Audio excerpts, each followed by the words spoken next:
সম্প্রতি জেলা প্রশাসক সম্মেলনে বগুড়া জেলার সম্মানিত ডিসি জনাব হোসনা আফরোজা বগুড়া পৌরসভাকে সিটি কর্পোরেশনে উন্নীত করার প্রস্তাব উত্থাপন করেন। এই ভিডিওতে আমরা আলোচনা করব বগুড়া পৌরসভার আদৌ কি সিটি কর্পোরেশনে রূপান্তরিত হওয়ার যোগ্যতা আছে কিনা।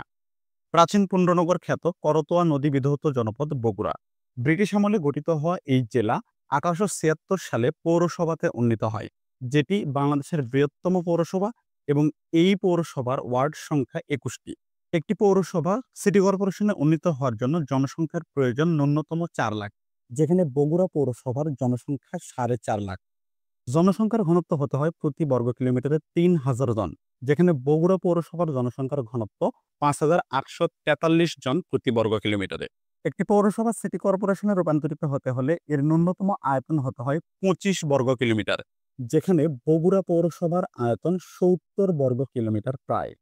পৌরসভা থেকে সিটি কর্পোরেশনে উন্নীত হতে হলে এই পৌরসভার আয় ন্যূনতম হতে হবে ১০ কোটি টাকা একটি অর্থবছরে, যেখানে গত ২৩-২৪ অর্থ বছরে বগুড়া পৌরসভার আয় ছিল প্রায় ৪৬ কোটি টাকা।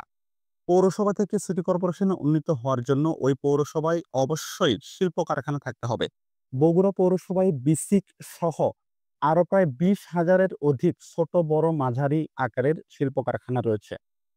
এছাড়াও পৌরসভা এলাকাতে সম্প্রসারণযোগ্য ভৌত অবকাঠামো থাকতে হবে, যেখানে বগুড়া পৌরসভায় রয়েছে ১৩৪০ কিলোমিটার রাস্তা, ১২৩০ কিলোমিটার ড্রেন এবং বিভিন্ন শিক্ষা প্রতিষ্ঠান, যেমন সরকারি আজিজুল হক কলেজ, ৪টি সরকারি মহাবিদ্যালয়, একটি সরকারি আলিয়া মাদ্রাসা, একটি মেডিকেল কলেজ, ২টি সরকারি হাসপাতাল, কয়েকটি স্বনামধন্য বেসরকারি কলেজ, যেমন BIAM model school and college, Bogura cantonment public school and college, armed police battalion public school and college ইত্যাদি।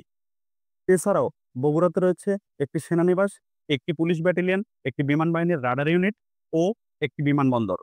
রয়েছে 4 স্টার ও 5 স্টার হোটেল সহ অসংখ্য স্থাপনা, যা ভবিষ্যতে সম্প্রসারণযোগ্য। সার্বিক দিক বিবেচনায় বলা যায় বগুড়া পৌরসভার সকল যোগ্যতা রয়েছে সিটি কর্পোরেশনে উন্নীত হওয়ার জন্য। কিন্তু বিগত বছরগুলোতে আমরা দেখেছি শুধুমাত্র রাজনৈতিক রোষানলের কারণে বগুড়া পৌরসভা সিটি কর্পোরেশনে উন্নীত হতে পারেনি। স্থানীয় সরকার কর্তৃপক্ষ যদি বগুড়া পৌরসভাকে সিটি কর্পোরেশনে রূপান্তরিত করার উদ্যোগ গ্রহণ করে, তাহলে বগুড়া পৌরসভা হবে দেশের ১৩তম সিটি কর্পোরেশন। এই অন্তর্বর্তীকালীন সরকারের আমলে বগুড়া পৌরসভা সিটি কর্পোরেশনে রূপান্তরিত হোক, বগুড়াবাসীর এটাই চাওয়া। ধন্যবাদ।